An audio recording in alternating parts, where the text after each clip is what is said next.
Hello and welcome back into Tobacco Road and Abroad. My name's Gareth, joined by Aiden. Got some stuff to break down for you this week. We've got Sweet 16 and Elite 8 matchups to break down, then obviously a Final Four preview, possibly some college baseball, some MMA news, and other stuff to talk about. We'll probably remember later down the road. But Yeah, starting yeah. off, is there a particular Sweet 16 game you want to start off with as we jump into this? Going into Sweet 16, I just want to say it, I was perfect. I predicted it all. Uh, Aiden has elite ball knowledge, but I guess if we just want to go division by division, let's start off with the South. Auburn takes down Michigan. Uh, that was a pretty interesting game.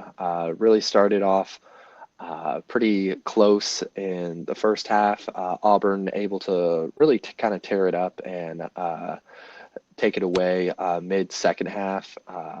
That's when they just kind of just absolutely went on a streak of points and uh, kind of took the game away from Michigan.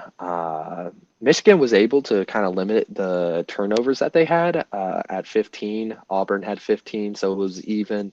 But Auburn was just able to out rebound Michigan, rebounding, catching 48 rebounds to Michigan's 33. A lot more productive in field goal percentage. Overall, Auburn was just proving that they have a physical team that can really turn it on at a moment's notice. Good win for Auburn. And then also in the South, there was Ole Miss versus Michigan State. This was a pretty close game. I had Michigan State winning it. Michigan State was able to pull away 73 70. This one kind of went down to the wire. Michigan kind of playing a little bit sloppy with 10 turnovers, not kind of keeping the same rebounds with Ole Miss. Ole Miss with 33, Michigan State with 29. What really saved Michigan State in the end was just their field goal percentage, being able to shoot 50% on the field goal, 35% at the 3 point, just overall able to get it done in the final moments of the game. But yeah, that was just the South's Sweet 16 games. Any takeaways from either of those two? Just for me, it's Auburn's ability to make changes and adjustments at halftime because Michigan came out with a great game plan. Like I didn't pick them to win, but at the first even first half, even going into the down 1 point at the half, I'm like, man, Michigan has the right idea here. They're limiting turnovers and they're just playing basketball. They're not doing anything like complex. Because that's the thing with these one seeds. I forget what game I was watching when they said this, and it was a baseball game I was watching when they said this, but they said this applies to sports in general. Well, they said when you're going up against a good player, they made the analogy for a good player, but they said this works for a good team. Focus on trying to shut down one thing. Don't try and be perfect. Just be you and focus on shutting down one thing and have that one thing not necessarily be 100%, but be something where it's an inconvenience. And the other stuff you let go, have it be stuff you live with. And that's the thing where, for me, Michigan did well in that first half. They shut down Broom for the most part in the first half. Yeah. And other stuff they let go is stuff you can live with, like contested shots. If contested shots are falling, I'm sorry, you're gonna lose that day. It's just that team's day. But that's basketball. If you can hit shots with hands in your face, that's your day. That's just gonna be your day. That's not the only reason Auburn won. They've got immense amounts of talent, which allow them to do that. But it's that for me, it's just Auburn's ability to even when teams come out with a solid strategy to take them down, they're able to adjust in that second half and pull away. For me, that's what did it in that game. Um, for the Michigan State game, I'd say that's more of both teams. It was hard fought match. Credit to Tom Izzo, but for me, that's more of a Ole Miss collapse. Ole Miss for several points in the game had a double digit lead and they looked to be in control. But twice in that game they had a double digit lead, which they fumbled down to single digits. One point they were able to stretch the lead back out the double digits, but then obviously Michigan State came in for the win. A game I'd like to highlight in a sense where I don't think the losing team, while getting blown out, I don't think they played badly. And you're probably saying, Garrett, BYU lost by 25. How'd they play a good game? On any given day, scoring 88 points, you're like, wow, we either won or we lost by like a slim margin, you know. But that was just Alabama's day. They hit an NCAA record 25 threes. They literally scored 75 of their 88 or 75 of their 113 points from three. Mark Sears had a day with 34 points, 8 assists, and 3 steals. Rick Saunders of BYU also had a really solid day, 25 points, 6 rebounds, 4 steals. I did see a graphic, and I'm convinced some other sports personalities cannot do basic math. Because there was a meme circulating where it's like, if Alabama didn't hit a single three, they would have still won the game. Well, let's do some math here. And when I say Aiden, you weren't doing this. I'm just saying this for comedic effect. Let's do some math here, Aiden. What's 3 times 25? 3 times 25, that's 75? Bingo. Fuck. And would you be willing to place a significant amount of money saying 113 minus 75 is less than 88? Yes. I mean, I'm pretty sure that's how math works. That's most of their points. Yeah, but I guess maybe the argument would be like if they like some of those shots like didn't go in and then they just like got the 2, maybe it would have like still worked. Like I don't know. Yeah, that is true. I do agree with the rate they were rebounding. They probably still would have won. But like 2 things I don't like in sports media. I will never blame someone for a wrong take. Like I might disagree with it, give my reasons for that. Mm-hmm. I don't like dishonesty, and I don't like just being overly negative for no reason. Yeah. Like, come on, let's do some basic math, people. Yeah. We'll call it an even 110. 110 minus 75. That's what, 45, 35 points? Mm-hmm. We're just rounding the numbers. Yeah. And I'm pretty sure 45 is significantly less than 88. Yes. But no. Alas, that's still a good good game. Another actually jumping out to the West region, Arkansas, Texas Tech. Oh, I know you have opinions on this one. Talk about another collapse. That was the story of the Sweet 16, was just collapses. Well, and some Elite Eight games was just second half collapses. Arkansas, Texas Tech. I love Arkansas and Calipari. Arkansas is one of the few SEC teams I don't find annoying right now. Florida is one of them, but Florida, classic basketball school. Like I know you think of them for football, but there's history there, and their fans aren't the ones acting like they haven't been here before. Yeah. My issue with it's not I have SEC fatigue. I have no problem with the SEC being good at basketball. The problem is the fan. I do as well. I think the ACC should be the best conference every year. But my problem is, it's certain SEC programs, when they're good, they don't act like they've been there before. They pride themselves on, we're these great athletics and universities. Then fucking act like it. You're out here like making the Elite Eight as like a 2 seed, which mathematically you already should. Mathematically speaking, being one of the best, being at one of the top 8 seeds, you should theoretically make the Elite Eight. Mm-hmm. But then you act like you're some 16 seed that made it, and you beat the odds. No, you didn't. You quite literally were the odds. You identify as the odds. It's 2025. Identify as the odds. Come on. It's like back in you what you want to be. It's like back in like 2020, like the height of Drake and like DJ Khaled, when like in all of their songs they're like, nobody believed in me, the ops are against me right now, like we beat the odds. Bro, you're the number 1 streaming artist. You're like the number 2 number what 1. Ops? What ops? What ops? But yeah, Arkansas, I've got no problem. Calipari, there's some historical significance in being good. Even Alabama, their fans are like, they've experienced some heartbreak. And Auburn, I do respect, but it's some other SEC fan bases that are trying to ride the success. Where I'm like, No, bitch, you got bounced first round. Shut the fuck up. But no, Arkansas, I would have liked from a Calipari team to see like not this much of a collapse like you would have hoped. But honestly, for the season they had, I feel like this is a win. And not the history of Arkansas basketball because they've got good, rich history there, but just the recent history of Arkansas basketball. He says he feels like the season's win. Honestly, I do too.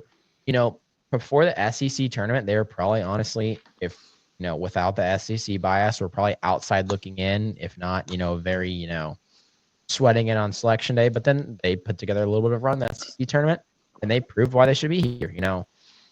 There's a lot of SEC teams where you cannot say the same for, where they proved they should not have been there. Arkansas, and they fitted the Garrett and Aiden metric. Yes, they're below 500, but what did they do in the conference tournament? They got enough wins where it would have actually put them over 500. Yes. But they were already in that category where they were like 10 and 11, where, you're within a game of 500. There's an argument there to be had. Like, you had some heartbreaking losses, controversial calls. Arkansas, for me, stamp of approval, but, that Texas Tech team, I think they were just good.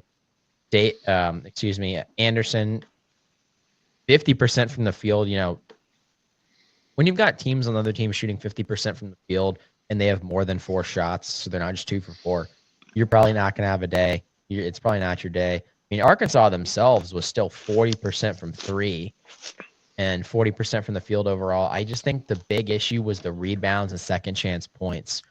Texas Tech had 12 more rebounds, and I just think it was just a collapse. I think the Arkansas players, when I say tired, I don't mean like, they're out of shape tired. I just think it's been a long season. It's been a grind.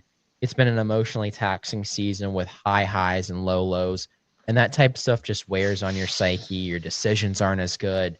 You don't react as quick. And I'm not saying Arkansas is not a great team. That Arkansas is not a team I'd want to come across. But hats off to them. I think with Calipari, they're headed in the right direction. So no complaints about it, but just that collapse was just not good. But hey, you made it a lot farther than you were supposed to. So I think that makes up for the collapse. Yeah. Yeah. Any other Sweet 16 games you want to cover? I know the Duke game was, it was good. It was a blowout, but it wasn't a blowout in the end. But because Arizona made it a game. But is there anything you want to touch on with that game or a different game? I mean, just Duke showing that their dominance once again. I just I feel like the score is making it a lot closer than it was. I just saw domination on Duke's part. Really able to just continue their dominance. Cooper Flag scoring 30 points, 9 for 10 in the free throws, 9 for 19 in field goal. Was one of the most dominant players in college basketball and just proved it again. Overall, statistically, turnovers and rebounds were pretty on par with each other.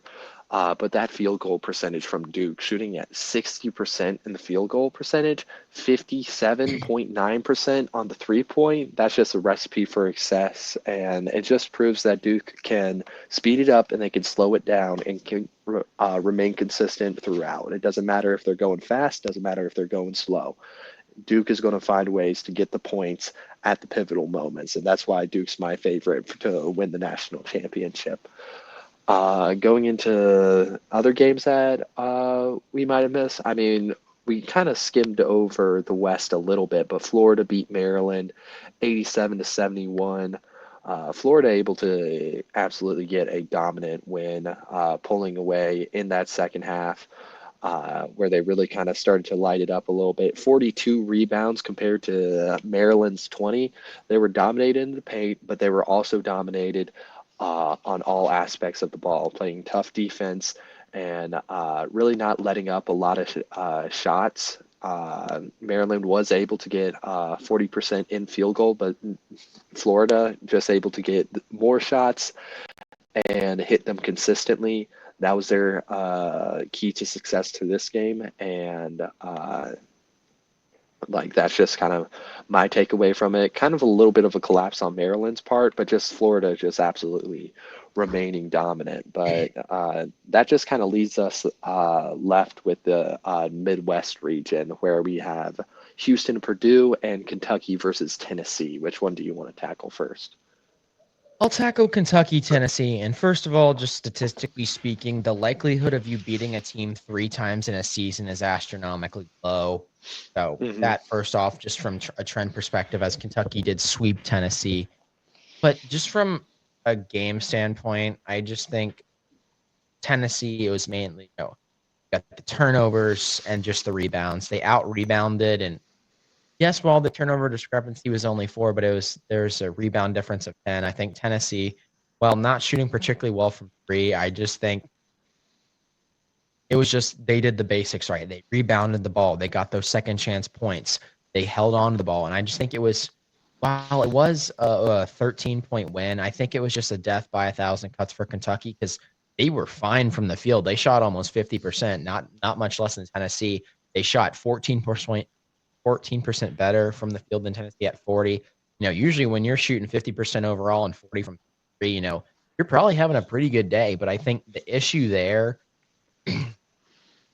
for Kentucky is when you break down the numbers. Just you look at the individual stats.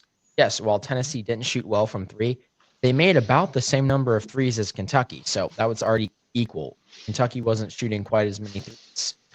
And I think, like I said, rebounds, free throws were also another big discrepancy. Kentucky shooting less than 70% from the line. Tennessee shooting about 75, which is still not great, but that's better than most. Points in the paint were about dead even. Fouls are about even as well.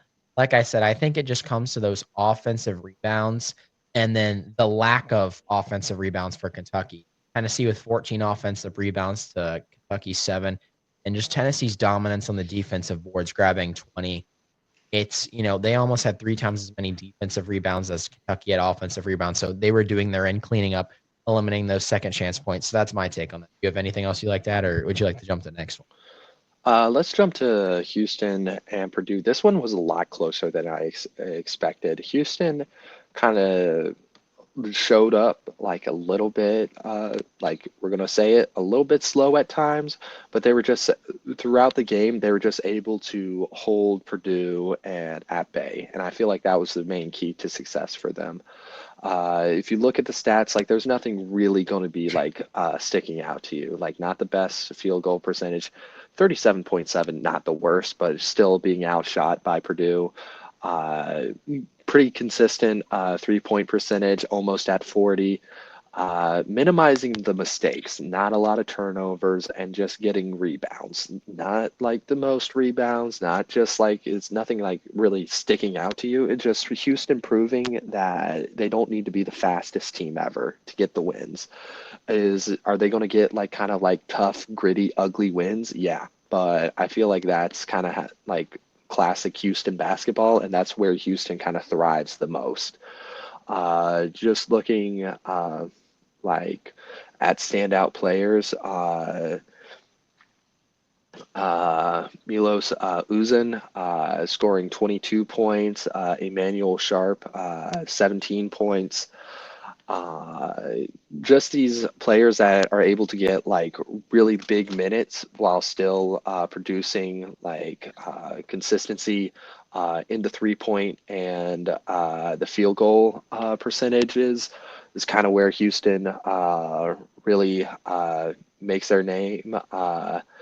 Roberts able to get 12 rebounds and seven and of them 7 defensive rebounds. Some of those were like very pivotal and kind of getting the ball away from Purdue and making sure that they didn't get those second chance opportunities. Overall, very solid game played by Purdue, but just not solid enough to take down a team that just runs through consistency like Houston does. Yeah, I agree. It's Houston. That's one of the reasons why I had them in my Final Four. They're consistent. They remind me a lot of their style of play is similar to those of Tony Bennett Virginia's, but not entirely similar. Like Tony Bennett's teams, they were methodical. They may not have been as physical as these Houston teams, but at times they were still pretty physical and would beat you up on the inside and defensively stout. And they'd get these ugly ones. And it's similar for Houston. You know, when you played Virginia, I remember talking to Aiden. Aiden remembers, even after Notre Dame joined the ACC, like in prime Virginia, a 6-point loss to Virginia or a 6-point deficit to Virginia was like a 15-point deficit with how they played. Yeah. If you lost to those number one Virginia teams where you were happy if you lost by 2 on the road. Yeah. But even then, that's still losing by 2 to them was still like that's almost losing by with how they played 7 or 8. Yeah. Just because of how slow they played. And I did see this. Someone made this comment on social media. If I find them, I'll give them credit. They said basketball is ultimately whoever gets to 71st, which usually statistically the team gets 71st wins. But the rule of thumb, and I'll credit ACC Network to this, they said this is a rule that was ingrained in my brain. It's really hard to beat Virginia on the road. It's really hard to beat Virginia anytime. But, it was a lot easier to beat them than you think, like even on the road, where it was statistically outside of, I think, the bottom feeders like Boston College. If you beat Virginia to 61 points, like a Tony Bennett Virginia team to 61 points, teams who beat Virginia to 61 were like 70-3, which is pretty good odds. Now, granted, I think one of those teams was a colossal collapse by an NC State team on the road. But yeah. beating Virginia on the road wasn't necessarily the easiest thing to do. So Yeah. But no, that's what I like Houston. They remind me a lot of Tony Bennett Virginia teams. So shall we proceed into the Elite Eight? Absolutely. So Elite Eight, we had some really good games, even more collapses. So you'll hear Aiden and I rant about that as well. I think the first one that I want to talk about, and I'll just take the wheel on this one, is Duke versus Alabama. I'm not going to lie. I called this one. Gareth called this one after Alabama beat BYU. I'm sorry. After a night where you hit an historic amount of threes, you are just setting yourself up for a night of just absolute doom, especially if the team that you're playing up against is Duke. Alabama just unable to have those shots land. I mean, it went from what was it? They almost shot 60% of their threes. It was just all landing. 25% 3-point percentage in this game. 35.4% in field goal. Duke dominates on both of them. Duke was able to get over 50% in field goals, shooting at 53.6% in field goals and 46.2% in the 3-point. And even that doesn't matter just by on the sheer amount of domination that Duke had in the paint, being able to score in those close up, getting those layups, getting all the rebounds that they needed to, just absolute domination on Duke. And Cooper Flagg once again had a good game, but not only him. Duke was just able to. I'm not going to be going on the Cooper Flagg Glaze train right now. He had an all right game, shooting 16 points. Kneppel. I'm sorry. Kneppel was the real star of this show, in my opinion. Having 21 points. 4 for 4. I mean 7 for 7 in free throws, getting those pivotal points and when it mattered most. Shooting at 50% in the 3-point and 6 for 15 on his field goal shots. Tyrese Proctor shooting 7 for 10 in the field goal percentage, getting 17 points. Those two players had some of the some like really solid games, and that's what's going to get you with this Duke team. Like, yes, we can like glaze Cooper Flag all we want, and I'm probably glazing him a little bit too much as a UNC guy, but you know what? Cooper Flag's good. Hey, game recognizes game, but this isn't just the Cooper Flag show. There's so many other players that are just able to turn it on in a moment, get these like pivotal shots. And just really turn it on, and like Tyrese, uh, Khan, just a lot of like different other players. Um, just overall, like I'm not going to say like I'm disappointed by this collapse because I saw it coming. Like we all saw it in the tea leaves. Like there has to we have to like do the research, but like after you have like such a good game like this, you're almost doomed for a hangover in Any Alabama, sport. any sport. Like but Alabama just had like a rough hangover, like losing by 20 to Duke. Yeah. And like I said, any sport, it's mainly seen in baseball with like, the cliche saying, save some bats for the next game. Like you see it a lot in baseball. You see it even in swimming. And it's Hmm. just like, I saw some coach talk about it, but not to bring up another baseball example, but a baseball coach, he's like, he's like the league I play in, he's like, you can schedule midweek matchups that are scrimmages. He's like, it has to do with like when you have these good days at bats and like a hangover the next game. One, it has to do with mentality. Like, you're expecting it to be just as easy. You're right in the high. And also just statistically, you're not going to hit like that every game. That's just statistics. You're not as good as your best game, but you're not also as bad as your worst game. Yeah. Yes, you are more defined by your ceiling because that shows your potential of what you could be.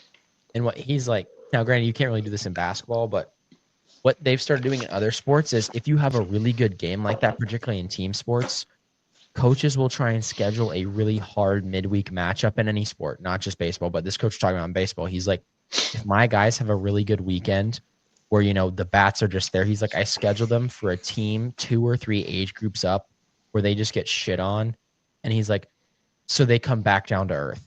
So they go, hey, no, we've got to fight for this next weekend when we play a team in our own, like, Hmm. remind them of the struggle that brought them there, which I think that's a really interesting take.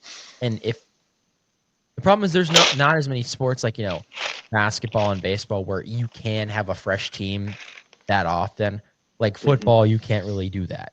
Yeah, no. Football is another one where, baseball and basketball, you call them hangovers. Football, you call them trap games. They're trap games. Now, you may not always lose the trap. College football's going to find a way College to football is going to find a way to do that, to fix that. But 30 like, game seasons. honestly, I thought that was interesting. And this is a youth baseball coach I follow on TikTok that he does this and he thinks other teams should start implementing it. And some teams do it at the college level by scheduling hard midweek matchups. So Hmm. another one Elite Eight matchup I'd like to bring up, I think it's from the same day, is Texas Tech, Florida. Talk about second half collapses. Yes, Texas Tech was down by 3 at Texas Tech. This was a good game. I know I said collapse, but it's not. It's a mix of a collapse and a mix of just Florida finding themselves at the right moment, like you've talked about before, Aiden. Just Hmm. Florida just finding a way. And the good teams will find a way no matter what. And I know Texas Tech missed the front end of 2 1-and-1s, but then it was Florida hitting these clutch contested threes, I believe 2 or 3 times down the stretch at the end of the game. I forget the exact player, but one play that comes to mind would be, Texas Tech had a beautiful defensive set.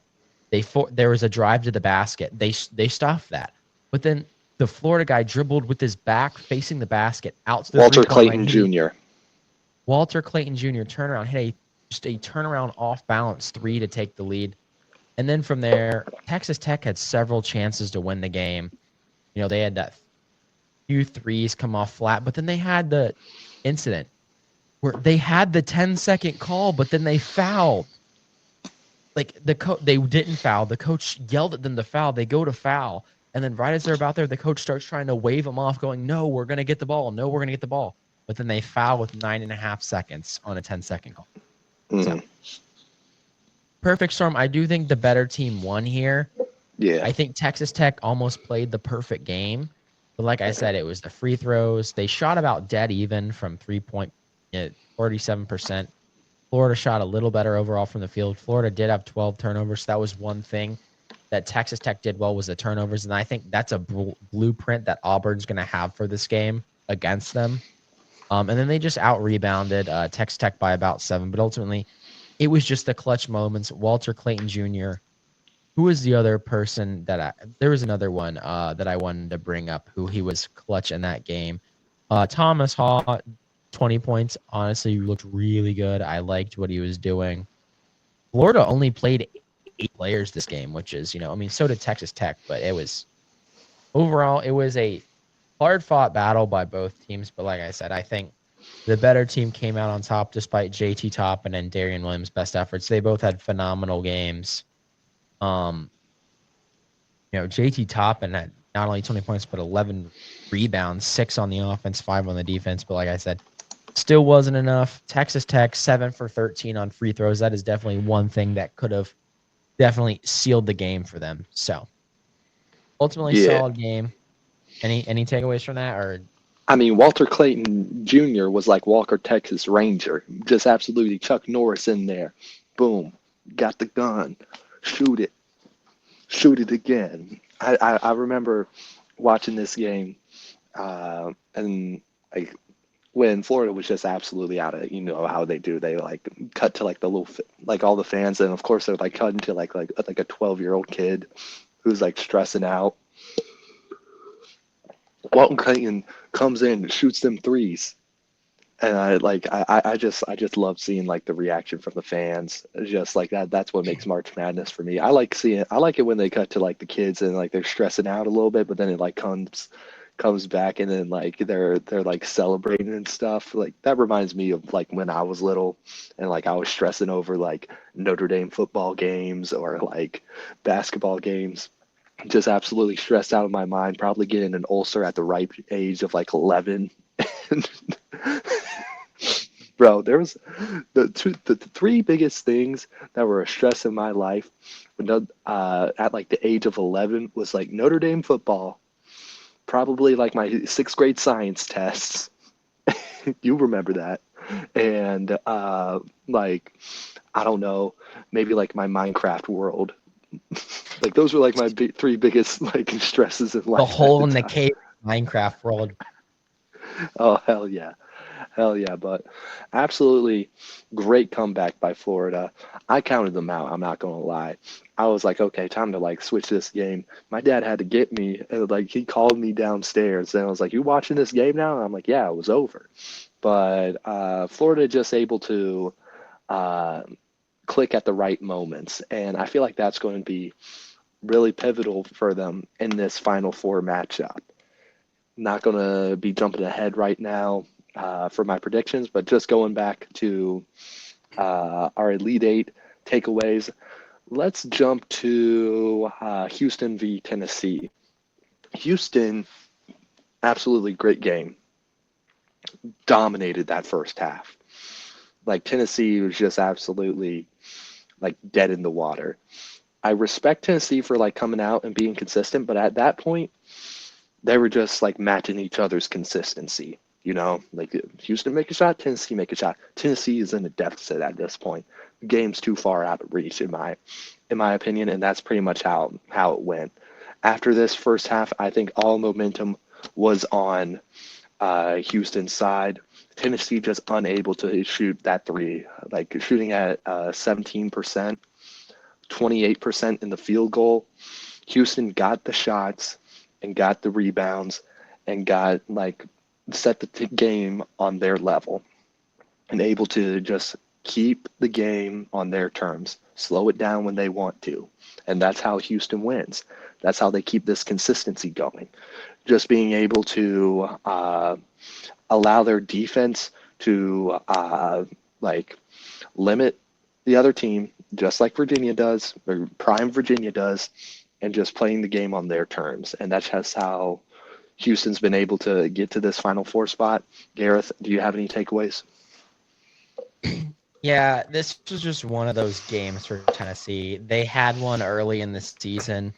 I'm trying to remember who it was against. Oh, it was the Florida game. It was the Florida game where it's like it was one of those days where I think they made like two shots from the field. They made more than two shots, but it was two shots from the field all day. This game, much similar vibe. Tennessee was 15 for 52 overall, and then 5 for 29 from three. Just not good from anywhere, really.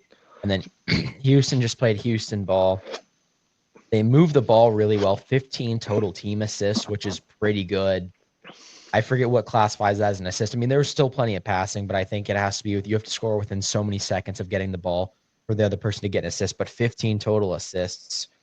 LJ Cryer obviously was 17 points. That's a big one. 17 points, 7 rebounds. That Houston team was just firing on all cylinders. And they had a good shooting day. I mean, they were 42% overall, 36% from three, only 5 turnovers.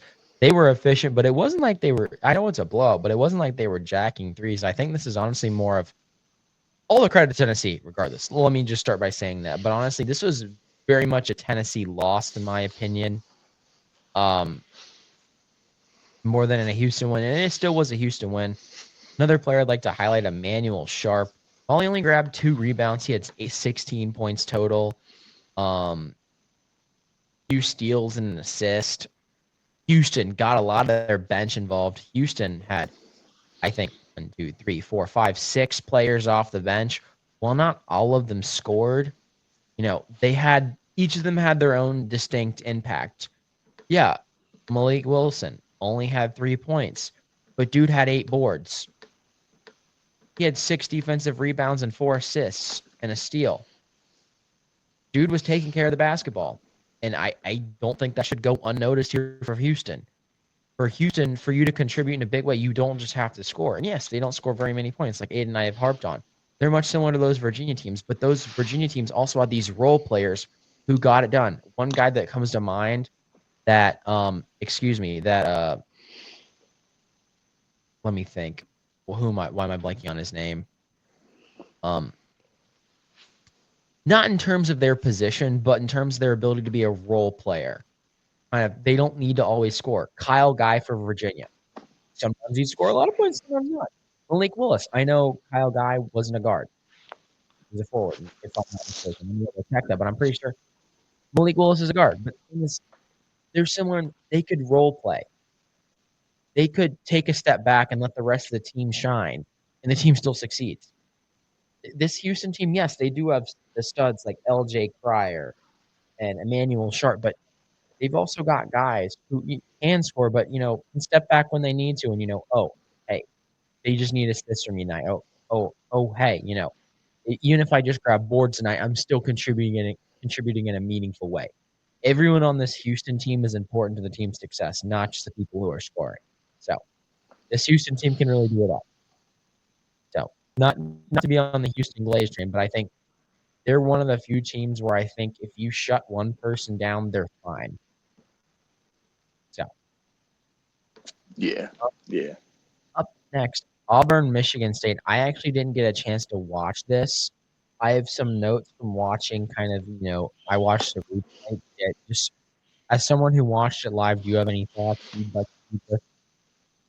I feel like this game was in Michigan's, Michigan State had the opportunities, but it just, and they tried scratching back, but just Auburn was way too dominant. Just going through it, overall, they were able to just kind of get on a run in that first half and just able to really just maintain pace. I respect a lot of Michigan State's guts near the end, where they were kind of going on a little bit of a run. But Auburn just really able to keep them at bay and keep the pace. Overall, I would probably Johnny Broome, just absolute dominant game. He was out with an injury for a little while, then came back, had an absolute hell of a game. If I can pull up his stats, shooting, got 25 points, 10 for 13 on field goals. Just overall being able to dominate on the offensive side of the ball. Michigan State really did had the edge when it came to like 3-point percentage shooting, but Auburn just able to just kind of keep Michigan State at bay. They were the more physical and dominant team, and they controlled the pace of this game. And Michigan State just playing on back foot the entire time kind of put them in a position where they were just vulnerable to lose, and they lost. Um, when it came to just defensive play, uh, it was pretty even on both sides with steals, blocks, and being like around the same. Total turnovers went towards Michigan State. They just kind of got a little bit sloppy with the ball. But overall, I'd say valiant effort by Michigan State, but just Auburn coming out, completing the sweep of number one seeds in the Final Four. Yeah. For me in this game, neither team shot the ball particularly well, but I think it has to do with Michigan State's overall just shooting 30% in total from the field. That's just not going to be good enough to beat Auburn. Auburn shot 42% from the field. And I think that was just the difference. Like, even on a bad day, Auburn still outclasses teams. I mean, obviously, another key player for Auburn was 20% from the field, Chad Baker-Mazara. But like we said, Johnny Broome was able to take over. But then some other key pieces were able to step up. I mean, Pettiford did have 10. But you've got people like Chaney Johnson, who, you don't always get a lot of points out of him, but he had a solid 8. A lot of people on the team, Miles Kelly, Denver Jones, had, shot decently well, got 8 points. Dylan Cardwell, only 5. You'd like to see him get a little more, similar to Chad Baker, like I mentioned before, Chad Baker-Mazara. But this Auburn team very similar to Houston in the sense that they can pick up the slack. I mean, obviously the stars. Droid. Right, guys. All right. Let's switch back up.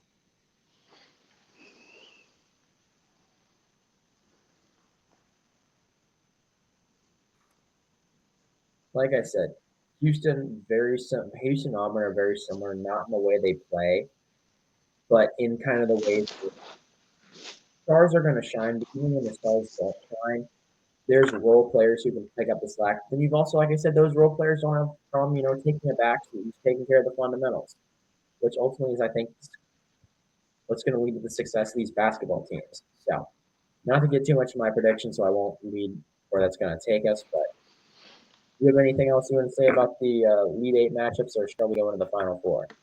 Let's go into the Final Four.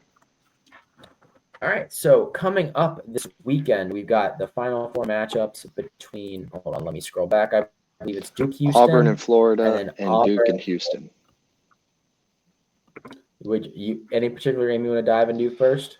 I mean, let's just briefly highlight our Duke and Houston game, mainly because like we've already done our predictions on it. We both had Duke and Houston in the Final Four, and we both have Duke winning that. And everything I said then still holds now. I believe Houston is great at keeping, like slowing the game down.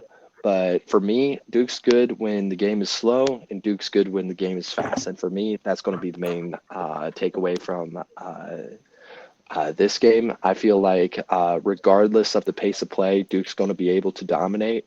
And that versatility and that able to be a defensive-minded team, an offensive-minded team, or a both-minded team is what's going to really differentiate Duke against Houston.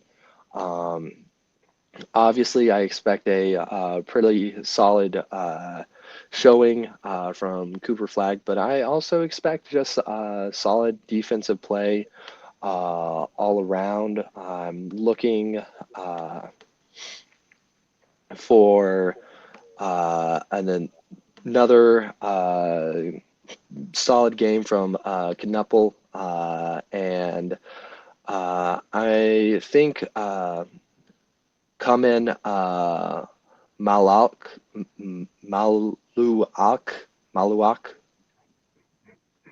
Wait, the big guy. He gets the rebounds. I'm expecting a big defensive game from him, especially if Houston is slowing this down. For me, I guess the sentiment of like first to 60 is going to be the real determining factor for this, and I think Duke's going to be able to reach that threshold. Yeah, for me, Houston already moves the ball a lot better than most teams in the nation, but you know who's the one team who moves it better than them? Duke. Duke averages 17 assists a game.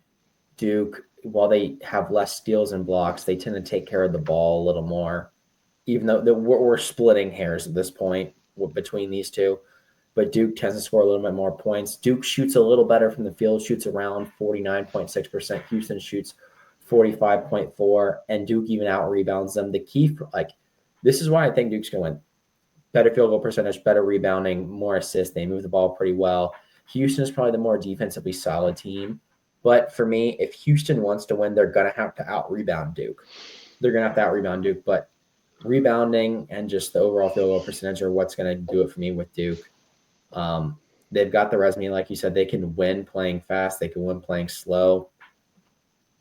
People are now at the point where they're knocking Duke for how slow they play. I honestly thought Duke looked amazing when they played fast. When Tennessee tried to speed the game up, or not Tennessee, when Alabama sped the game up, Duke rose to the occasion and met it and honestly made Alabama look foolish with how fast they were playing. They made Alabama look like the team that couldn't keep pace. So, for me, that's why I've got Duke is they can play at the pace you play and make you look silly, even though you're playing the game on your terms. They make you look silly for playing the game at your pace. So, like you said, and then jumping into Auburn, Florida, what are your predictions for that? Oh, this is going to be a little bit of a tough one for me to predict. I like both of these teams a lot, but I just feel like Florida has that more crunch time ability to really turn it up. They've been tested throughout this tournament and have found ways to win. And I like that ability to win on their part. I know they're coming into this, they're slight underdogs, but I'm expecting Walter Clayton Jr. And to really kind of turn this one up. And I like Broome a lot from Auburn, but I'm just like I think he's going to be having an amazing game. It's just going to be a matter for me of who can really show up on those pivotal shots that need to be made in crunch time. And I think I just got to give it to Florida on this one. I'm going back and forth on this one, but I just kind of got to go with my gut. I got to go with Florida. Yeah, I agree. Florida beat them earlier in the year. And like you said, Florida's got that ability to figure it out. And one thing that I like that has been talked about is teams that are usually successful in March have been teams that have been tested as of late. They had a few scares early in the tournament at some point. They know it's essentially learning how to lose without having to lose. Yeah. Auburn, they've been tested, but they've, it's been things where they pulled away in the second half and there was no real danger to begin with. Mm-hmm. So, that being said, I got Florida, like you said, the clutch factor. I know Matchup Predictor has 60-40 in favor of Auburn, but I just think Walter Clayton, Condon, Chad Baker Mazara plays for Auburn. Who am I thinking of on Florida? I'm blanking. Condon and Haw. That's who I'm thinking of. Condon and Haw. I just think it's not in the. I don't think it's quite to the level of like Houston or Duke where you literally can go anywhere when it comes to picking up the slack. But I think with the quality they've got, Florida does tend to play a little faster. But like we've said, teams that kind of stick to the middle, the pack that can play fast or they can't play slow. But for me, like I said, I just think Florida's proven themselves more, and then Auburn, yes, they've looked like they've kind of coasted through this tournament. But when Auburn's really hit adversity, they have not done well. I know they've faced some adversity early, but look at Auburn's last, like going into the tournament, they were on a 3-game losing streak. They lost to Alabama at home. They lost to Tennessee at home, and I believe they lost to Texas A&M. Sorry, Tennessee was in the tournament, and I think they also lost to Texas A&M at home, which is just not a good look. And it just shows like when ultimately for me, I think when it's going to get to crunch time for Auburn, I think this is going to be a close, contentious game. But I think when it comes down to crunch time, that last 2 minutes, when it's either going to come down to Auburn trying to close the game or Florida trying to put the game away, I think Florida's going to excel whether they're up or down. I think Florida, if they're up, is going to close the game really well. If it's close at the end, I think Florida's going to be able to, tough it out in those last 2 minutes if it's, tied. Or even if they're down by a slight deficit. I just think Florida's got that it factor with them. And I think that's what's going to get them to the national championship. So I've got Florida in that. Mm-hmm. And I guess our national championship pick still stays the same. We still predict Duke winning this one. Not to regurgitate, I just feel like whether Duke's going up against Houston, whether they're going up against Florida, whether they're going up against Auburn, like regardless, I feel like their just ability to turn it up, slow it down, play defense, play offense, play on any like given variable and dominate is just they're going to be their keys to success. Just able to just play the game on anyone's terms and make anyone look silly. I like that, like you said. I just think Duke's been on an absolute tear lately, and I just don't see anyone stopping like the evil empire.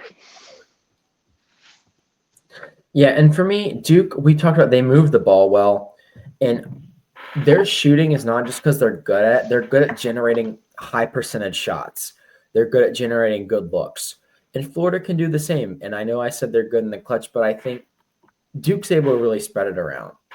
They can get it from anywhere. If Flag's being completely locked down, Knippel can really step up and vice versa. And it's just this Duke's team's got a lot of pieces that can step up. Obviously, Tyrese Proctor, he's been there. He's one of the few people who didn't transfer, like, Jeremy Roach. Or I know Jared McCain went to the draft. He's one of the few people left from the Duke teams of past. And I think, Duke's just going to find a way to get it done. They always do. Solid defense. They're really good at rebounding. I know Florida's also really good at rebounding, but Duke's one of the best rebounding teams in the nation. They, offensive efficiency is off the charts. They take good shots. Their defense is still really solid. And that's why I've got Duke. I just think, like you said, it's kind of an evil empire scenario. Even against the really solid, well-rounded teams, I think Duke's got the edge. So I've got Duke over Florida. It's really that kind of evil empire scenario. Yeah. And that being said, Duke will be both of our national champions. Where would you like to go from here? We can do college baseball, MMA, pro baseball. We can highlight. We can highlight a little bit of MMA. I don't have too much to talk about. Next week is UFC 314, so look forward to my predictions for that. Overall, I'm not going to lie, I've been falling off a little bit of MMA, like paying attention to MMA. I do acknowledge I'm a little bit of a casual fan. I don't pay attention as much as I would like to, but just with life, trying to everything moving around, MMA just hasn't been on the top of my mind lately. But I've been looking forward to April, May, June. I do think it's starting to pick up a little bit. But as of a couple hours ago, UFC 316 has a headlining match. We have a rematch of Sugar Sean O'Malley versus Dasvanali. I'm really excited for this match. Sugar Sean just was not able to get it done against Marab, and some might say that Marab kind of has O'Malley's kryptonite, but I'm really excited to see O'Malley return. I think it's going to be a very interesting fight. I want to give it like early predictions. I do want to give it to Marab. I'm just interested to see what Sean O'Malley is going to be doing in this fight and what the future of him in the UFC is going to look like. Because if he just kind of hits a ceiling at this bantamweight right here, I do see him trying to move up a weight class just with his height right now. He is one of the tallest bantamweights, standing at 5'11".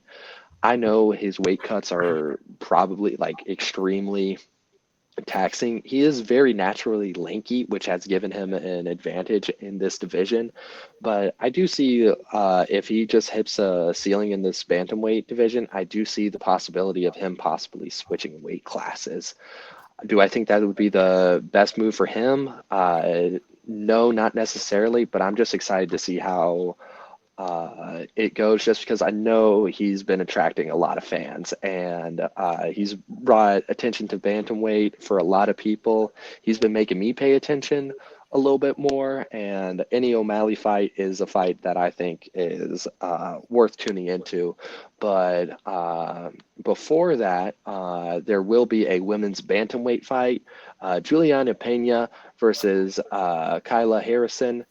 I'm a big fan of Juliana Pena. I know a lot of people don't like her. I know a lot of people are kind of against her just with how she kind of lucked into, I'm going to say lucked into a win against Amanda Nunes and then kind of like rid on those coattails a little bit, lost in the rematch, and then just begged for another fight. And when Amanda Nunes didn't give it to her, she just kind of complained, said that she was dodging her. I think Amanda Nunes is a much better fighter than Juliana Pena, but I think Juliana Pena is a great women's bantamweight, and I'm excited to see her go up against more competition. Kyla Harrison, I'm going to have to watch more tape on her, but just the tail of the tape is saying that she is a proficient striker, having almost 70% percentage landing on significant strikes and a very solid takedown advantage. I want to see Juliana Pena's grappling on this one. She's very proficient when it comes to Brazilian Jiu-Jitsu and has been able to really make a name for herself. That's going to be a very interesting women's MMA fight. And I'm just looking forward to June. But with that, next week we do have UFC 314 with Volkanovski versus Diego Lopez. I'm very excited for this fight. Mainly, Ilia Topuria has vacated the featherweight title and has moved up to lightweight without seeking a title shot in lightweight, which is basically unheard of. You don't give up your belt, especially as early as Ilia Topuria did. But this is giving way to possibly another Alexander Volkanovski title reign, or the passing of the guard to the up-and-coming Diego Lopez. I really like him a lot. He has decent striking, but also pretty solid grappling. And I'm excited for that matchup. I'll give my predictions next week, and I know Gareth has been waiting for this one, but Michael Chandler versus Paddy Pimblett is on this one. Very interesting to see that Paddy Pimblett may be in lightweight contention with this win. Do I think it's deserved? Not necessarily. The lightweight is very stacked, but if you can get a win against Michael Chandler, you are definitely going to be in a contention.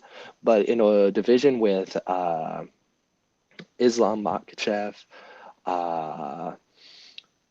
Charles Oliveira, now Ilia Topuria, still Justin Gaethje and Dustin Poirier are still in here.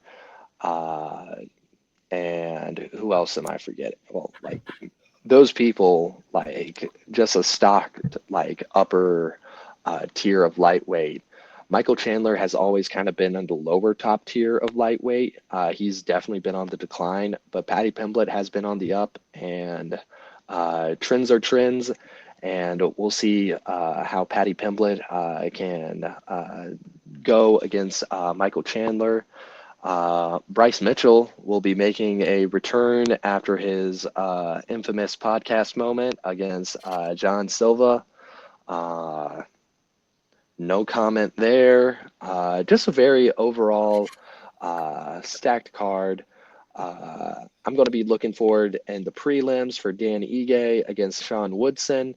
That should be a pretty solid prelim fight. Going to be available on ESPN, ESPN Plus, and Disney Plus.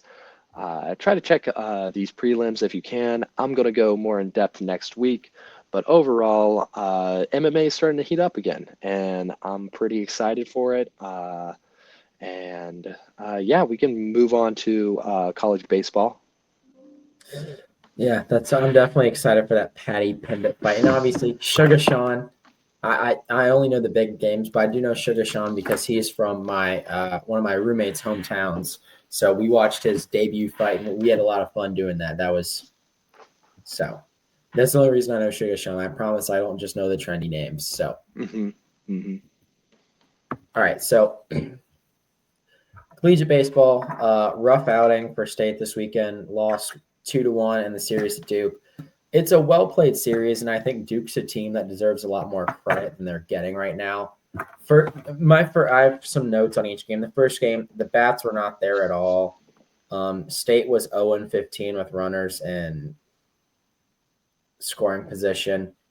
NC State lost the first game 5-1, but most of those runs came off of just kind of Fritton had kind of a collapse in like the fourth or fifth inning. The strike zone was inconsistent for both teams. Like the batters were looking kind of confused. The defense didn't really have any problems, in my opinion, outside of the collapse from Fritton there. The defense was very solid. They forced Duke to leave 8 runners on base. And one other interesting stat that I saw, the hitters who were 1 through 7 in the batting order were 0 for 20. And the 8 and 9 hole hitters were 3 of 6, which that's not usually a trend you usually see. Your 8 and 9 hole hitters usually are not your strong suit. But that being said, moving on to game 2, the offense was a lot better. NC State won this game 15-6. Andrews, the freshman pitcher, had something that most pitchers will go their entire life without having. Andrews had an immaculate inning in the bottom of the second, which for those of you who don't know, it's where you strike out 3 batters on 9 pitches. No balls, no people on base. It's you strike out. You retire the side in order, which means you go 1, 2, 3. And you strike out 3 batters on 9 pitches. So most batters don't have those. So now the strikes can obviously be foul balls, but it's 3 batters, 9 pitches. Shout out to him. It was a header-friendly zone that day, so like very small strike zone for both teams. Some people I want to shout out. Nance, true freshman for NC State, making his first appearance, was throwing 95 right off the rip, which for a freshman is insane. Towards the beginning of the game, whenever Duke rallied to come back, NC State would just push away. I'm surprised we didn't see Duden or Smith, but they kind of let the freshman Nance kind of roll after seeing 95 on that first pitch. One thing that I saw was interesting during the game was McHugh. His batting average is around 250, which is solid. I'd say it's about average. But when it's runners in scoring position, his batting average is 550, which was also nice. Home runs from Luke Nixon and Ryan Jaros had a 2-shot home run as well. Another person that I'd want to shout out on this is Decrecio. He's kind of been the guy that he's been moved around the batting order, and he's actually been put to clean up in the batting order because of his recent performance against Duke and then midweek against UNC Greensboro this past week. In the Duke second game against Duke, he went double home run. Kind of all year, he's kind of been that extra base hit machine. Very big on doubles. One thing that was interesting about this second game against Duke was NC State went with more of a small ball approach since the bats weren't there initially in the first game. The bats were there in the second game. For those who don't know, small ball, you really hone in on your base running, a lot of bunts, a lot of suicide squeezes. YouTube don't cancel us. It has nothing to do with dying. It's just bunting with the bases loaded. And it puts the we don't even have monetization. Why do you worry about being demonetized? Oh no, I mean getting taken down. You can get taken down. You can get flagged. Mm. But no, suicide squeeze is just bunting with the bases loaded, hence suicide squeeze. It puts the defense in a real bind. But yeah, from there. Last game, it's the third game. NC State lost, I believe, 12-6. The bats were there. It was just 7 of those runs came in an inning where a freshman pitcher just absolutely shit himself, which, not going to lie. He's a freshman pitcher in a Power 5 conference on a Sunday game. So he's been solid. I forget his name, but he'd been solid all year until that point. And I know with that, even after those 7 runs are off the board, I think that's still a tied score or a loss, but much, much closer. And I'm not going to pin that all on the freshman. I mean, the fielding was also not great in that inning, so he had no favors there. But, the bats were there as well. Duke jumped out to an early lead. NC State rallied, and then Duke from there just kind of took off. But, hey, another home run for Luke Nixon in that game. But, like I said, Duke, solid team. I will say, I know Carolina plays in this week. What I will say for Carolina to watch out for, and I'm sure you'll get into this, Duke's Friday night lineup for pitching is pretty solid. Outside of that one inning where Fritton fell apart, it was pretty much a pitcher's duel. So, any notes on the Carolina series from this past weekend? Carolina able to get 2 wins over Miami, starting off 2-0. Unfortunately, slipped the last game in the series. And hang on.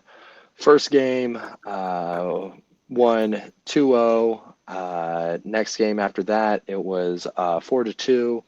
In the final game, I believe, hang on, let me pull this up. Sunday. On Sunday's game, Miami won 4-2. Overall, very solid performance by UNC, kind of starting to get back on the up after some recent conference woes against Louisville and Stanford. UNC is back up on the up. In recent news, according to UNC's website, the Heels throw first no-hitter this century in a win over Gardner-Webb, and Heels were able to get it done there. Overall, the pitching performance on on recent games for UNC have been pretty stellar, with very solid performances. So far, with the hitting when it came to Miami, there were a couple of opportunities where they were able to they got some hits in, but unfortunately either just grounded and thrown out. But overall, UNC has been on the up, and this weekend they do have Duke lined up, and I will be attending, I believe, the Saturday game. The series starts on Thursday. Starts one day earlier than most series, but I'm excited to see what they can muster up against Duke. Should be a solid game, solid series, especially with UNC trending upwards. Other than that, in conference play, Louisville has still remained dominant, getting wins over California. Virginia Tech was able to, I believe, Virginia Tech has been on the up, getting a win over Wake Forest. Let me check to see if how that series went. I believe Virginia Tech did get the series upset on Wake. Wake's on a little bit of a slide, if I'm not mistaken. But yeah, please double check so I don't say something stupid. Please. Yeah, hang on. Let me fact check. Fact check. It's There not was a showing lot up of on. series It's not showing up on ESPN Saturday. Let's see. Let's check Friday. Yeah, Virginia Tech got the win on Friday against Wake Forest, 13-2, final in 8 innings, and then got also a win on Sunday. For some reason, it's not popping up whether they played on Saturday, but Sometimes if the series is already won, they don't play the third game, but it really depends. That's no, usually no, a no, no, no, no, trend. no, no. They played Sunday, but I'm not seeing anything on Saturday. It might have been due to weather. There were some weather issues with some of the games at Yeah, certain points this weekend. yeah, yeah. But yeah, Virginia Tech has been trending upwards in conference play. Uh, California also did get a win over Louisville. Louisville, I believe, did take the series. Um, Clemson versus Georgia Tech was another big game on Saturday. They played a doubleheader with Clemson winning 4-3, and then Georgia Tech winning 18-2.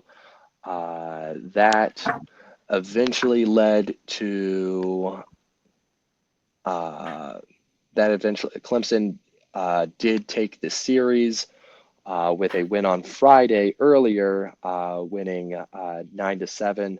Both these teams very solid in ACC play, but Clemson has been on an absolute tear as they are 25-4 right now. Florida State able to win the series against Notre Dame. Notre Dame was only able to win one. That was the first game on Friday, 16-9. Florida State then took the series completely in a doubleheader on Sunday. Florida State is now 21-4, if I am not mistaken. And that's kind of like a brief overview on ACC play in baseball right now. If we look at the rankings right now, with tournaments, NCAA standings, we have Tennessee, Kentucky, Texas A&M. This is outdated. This is not accurate. Alrighty. Go to the D1 baseball website. All right. Yeah, I'm going D1 now. Okay. Tennessee, Arkansas, Georgia at the top. We have only with the top five, there are 4 SEC teams, 1 ACC team. Florida State being the top in at number 4. Tennessee, Arkansas, Georgia, Texas, both being in the SEC. Top ACC teams, as seen by the NCAA, are Florida State, Clemson, and next one after that would be UNC at 19. Georgia Tech at 25 as per these rankings. SEC continues to dominate with 1, 2, 3, 4, 5, 6, 7, 8, 9, and 10 teams in the top 25, if my math is not mistaken. And yeah, a correction on that. Louisville is one place ahead of UNC at 18 right now. Yeah, definitely. There's a lot of competition in the ACC. I know SEC is kind of the top dog right now, but looking at the ACC standings, there's some really solid teams, and I think it's just due to the competitiveness. There's some really solid teams who are right around 500 in conference play, like NC State and UNC. I mean, I know Florida State's got the top spot locked down, but that number 2 spot, State and UNC are within a game or two of the number 2 spot, and they're sitting at 7 and 8 respectively. That's how tight this is. And currently, if you look at it, I think the ACC is a lot closer in competitiveness to the SEC than we realize. Like Carolina, they're 6-6 in conference, but they're slated for home field advantage through the Super Regional, if I'm not mistaken, which that's huge for the ACC, and that's at 6-6. So NC State being seen as a regional 3 seed in the Oxford, Mississippi, I think that's honestly low with how many teams are slated in the ACC to host. I think State will definitely earn a 2 seed. I just think after that, the timing of that Duke series hurt us. I definitely think NC State will bounce back this weekend. Let me double check to see who they have.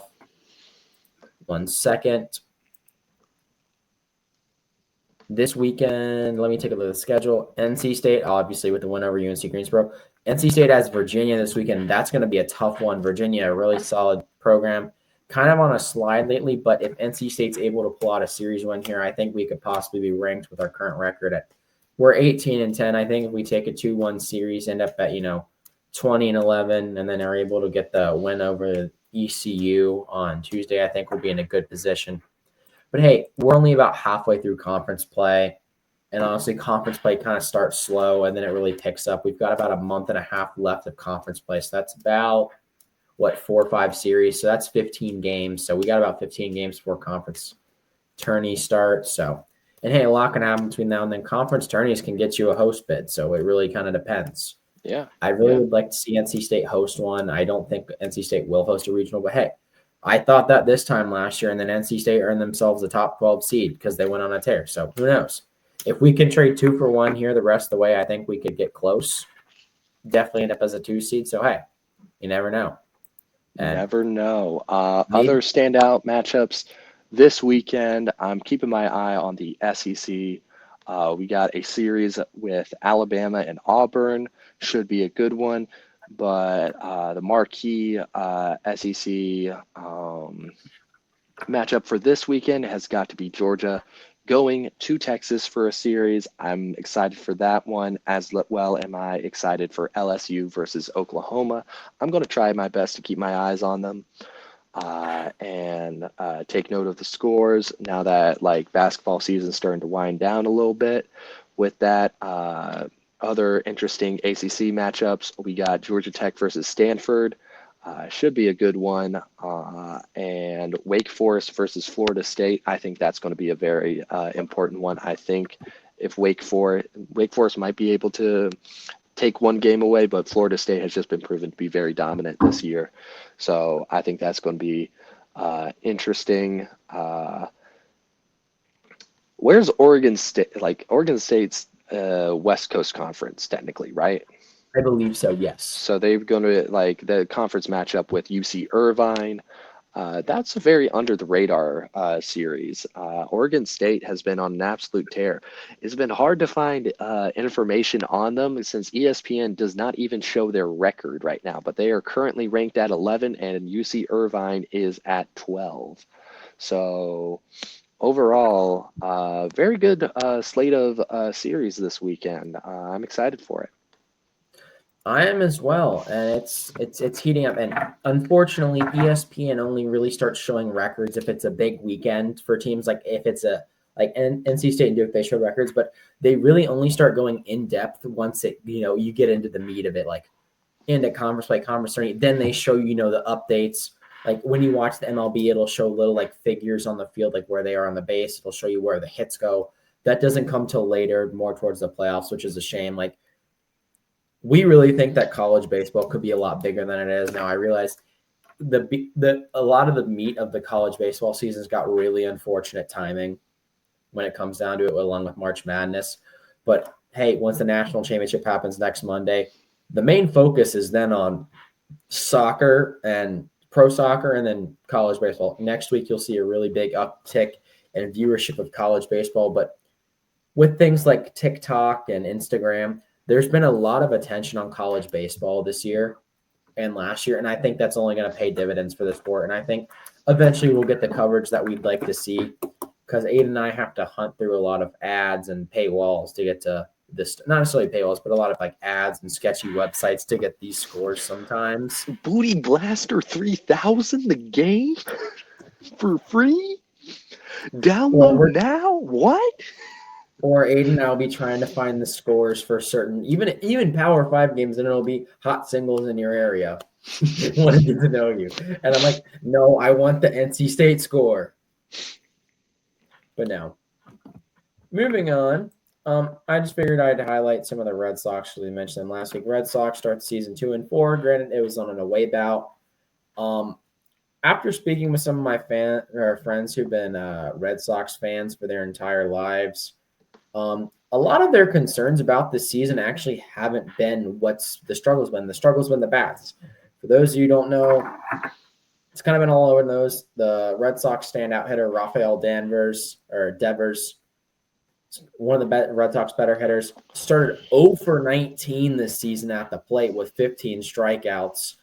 That could be due to a lot of factors. I know people have talked about the handling of the Alex Bregman trade, thinking, they could strong arm Rafael Devers into playing, second possibly while bumping Bregman to third. But Rafael Devers, they bumped him to DH due to an injury, similar to who's the other guy who's hurt?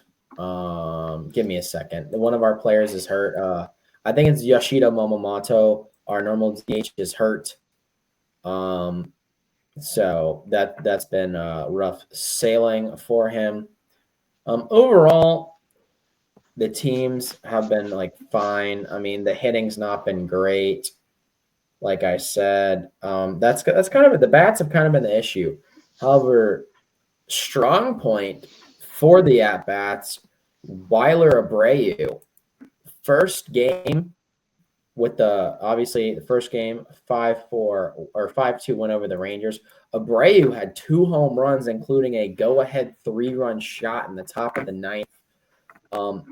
Speaking of what people thought were going to be the problems, would be the pitching. The pitching's actually been good. New Red Sox star Garrett Crochet, phenomenal first game. His second appearance today in the 3-0 win over the Orioles. He went 8 innings, 8 strikeouts, and I think only 3 hits. So something to look forward to. I know the Red Sox are 2-4 at the bottom of their current standings in the AL East. But hey, we're going into a home stretch. We got one more game against the Orioles today at 1:05 p.m. But then they move into a series against the Cardinals, who are hot right now. But before that, they've got a series against the Toronto Blue Jays. So we'll see how that goes. I think they could have a good series against the Blue Jays being back at home. Devers finally being out of his slump, driving in a run today. That was nice. He's now 1 for 20 at the plate, 1 for 22 at the plate. So it was great. Hopefully seeing that run get batted in will, spur him on, get him back to his normal form. Obviously, being pushed to DH when he didn't want to be DH is definitely adding to his mental psyche. But hopefully, like I said, getting that run batted in will help him out. And honestly, one thing that I've heard talked about by a few of my friends is when you push a player to be a DH who's not usually your DH, if they're at a slump at the plate, if their defensive play can get them out of the slump, they can mentally be like, I'm locking up on defense, I'm making throws, I'm getting outs, and that'll help keep a positive attitude. But, when you're solely focusing on your hitting, you're already being pushed to play a position you don't want to play, and you're really struggling at the plate, that can really get to you. So, like I said. But moving on to the Cubs, I do want to mention that I was a little bit confused last week, but I did the research and I understand now. So technically, the Cubs started regular season play in the middle of spring training when they played the LA Dodgers in Tokyo. They lost those 2 games. And with that brings us to opening day on to basically currently right now. Cubs went 1-2, lost 2 against the Arizona Diamondbacks away. I had time to watch the first game of the series where the Cubs won 10-6. Eventually they slid to the Diamondbacks 8-1, got the game back 4-3, and then lost 10-6. So pretty decent showing up against the Diamondbacks. Diamondbacks a very solid franchise, especially pretty good this year. When it comes to batting, Kyle Tucker has been the main standout for the Cubs, has scored 4 home runs so far this season, and had a real standout performance in the series against the Athletics, where we swept the Athletics in 3 games. In that, there, Kyle Tucker had his 4th straight game with a home run and was able to kind of keep a streak alive. Overall, he's been our most solid hitter, playing at right field. When it comes to pitching, Justin Stipe has had 2 wins and 13 strikeouts, with Soda and Maganata having a earned run average of 0.82. So far, the pitching game has been steadily improving for the Cubs, especially as the season has been going on. After giving up 10 runs to the Diamondbacks in the final game of the series, Cubs has really kind of picked it up against the Athletics. Granted, a slightly weaker team, but that brings us to this week, where the Cubs will finally be playing at home for their home opener against the San Diego Padres. That's going to be pretty interesting. Just going to be keeping my eye on that one when I can. But that pretty much kind of sums it up for the Cubs right now. Dodgers remain undefeated, going 8-0 today against the Braves remain winless at 0-7. Looking at the standings so far, granted, all standings right now I consider chalk, but in the NL Central, St. Louis Cardinals are half a game ahead of the Chicago Cubs. I'm not necessarily too worried about that right now. Dodgers remain undefeated. San Diego Padres remain undefeated at 7-0. And those two are at the head of the NL West. In the NL East, we have the Philadelphia Phillies, and at number 1 with the Miami Marlins right behind them, the New York Mets are at 500 right now at 3-3. Going over to the American League, the standout teams that I'm starting to see right now are the Toronto Blue Jays at 5-2 and the Texas Rangers at 5-2. Los Angeles Angels are second in the West. I do not see that being maintained for that long, especially with teams like Seattle starting to come back a little bit now. The AL East is still going to be like incredibly tough.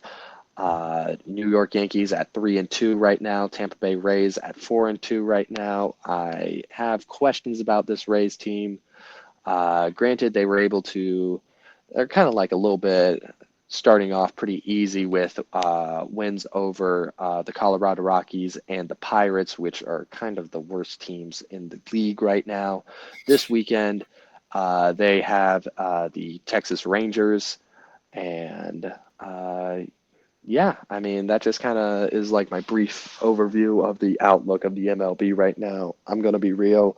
I'm not necessarily paying too close to attention to standings right now, just because it's all chalk, in my opinion. I agree. It kind of is all chalk at this point. It's, we're so far into the season. This is like putting stock into like ACC basketball when you start 1-1. Like, at that point, like you've played 2 games. So Boston College is on track to go undefeated at 1-0. It's like they played fucking Cal. They played Cal. But moving on, just one more thing I'd like to highlight. I see if you have anything else to highlight as well. I'll just touch on a little bit of soccer. The international break is finally over. Thank God.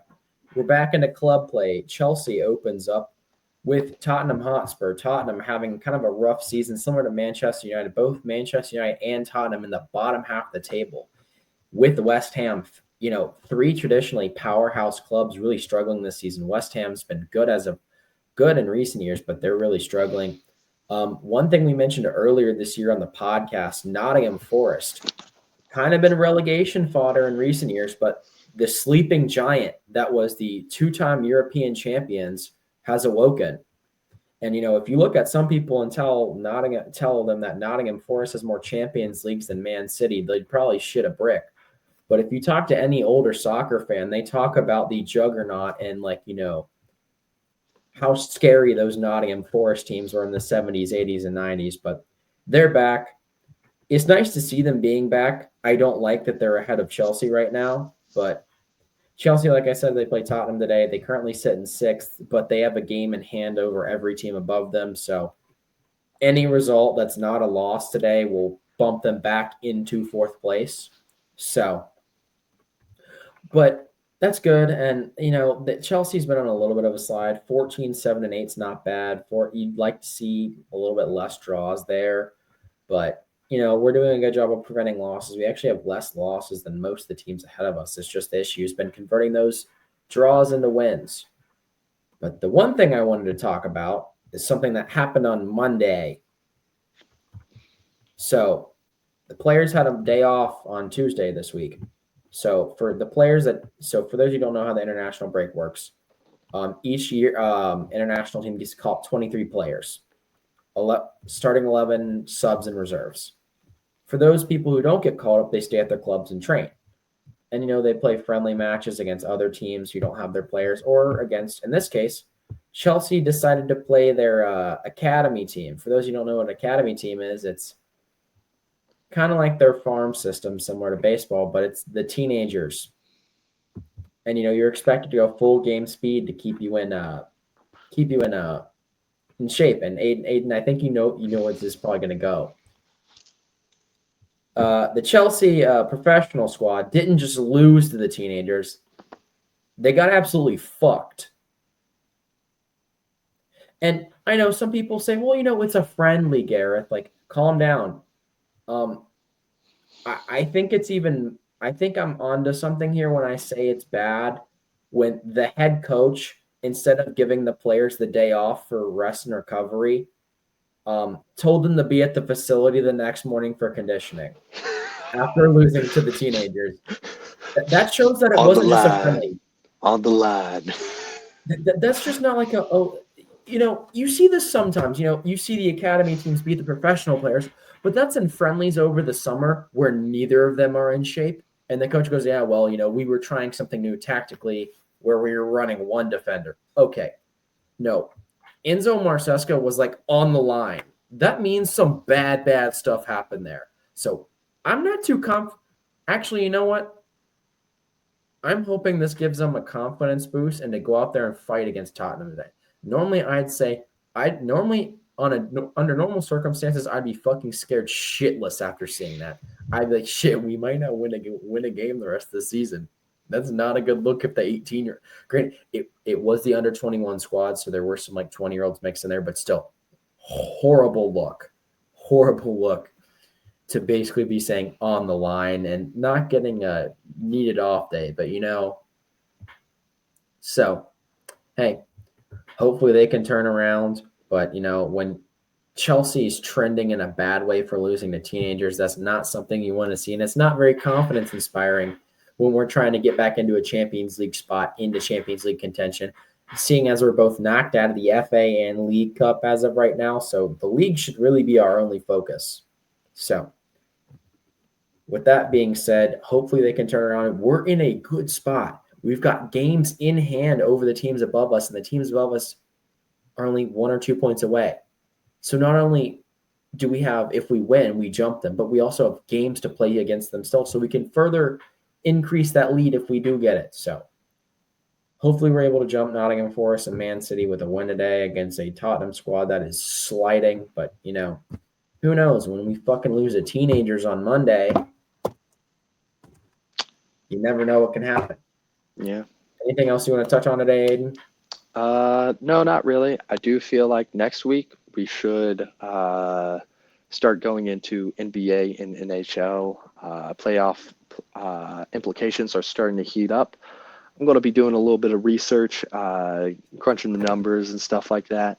But overall, I think it was got nothing else to say today. Shout out Hurricanes for getting the win against the Capitals. And yeah, For the record, we do watch the Hurricanes. It's just we don't always talk about them. We shout them out if something big happens, but while I did watch college hockey, we're not the most like, we'd say we're probably more casual Hurricanes fans. Like we know the names of the players, we know the basic stats, we know the rules, but it's not something where it's like it's not our I need main to focus crunch. to talk about. I like if I want to feel confident talking about it, I have to know like the outlook of the league. Yeah, that makes sense. And hey, I'm not ratting on us either. I'm just saying we're busy. We cover like we literally cover almost every sport, so we're not going to be able to go into in depth as we like. Like Yeah. I've been busy with college hockey lately since Providence made the NCAA tournament for the first time in a few years. They got absolutely shellacked by Denver, but it's okay. Denver shellacked our rivals after us, so it doesn't matter. But no. Mhm. Well, like I said, we listen. Shout out to them getting the win over the Capitals. Great fight at the end. Great look for the number one overall seed getting absolutely fucked and then starting a fight because they were upset they lost. So, oh well. Caps fans are crying and punching air right now because Chatfield didn't get thrown out after body slamming a guy. But what are you gonna do?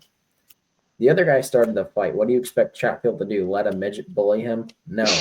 I expect Chatfield to fucking throw his ass on the ice. But no. With that being said, before Aiden and I get ourselves into too much trouble by throwing hate at the Caps right now.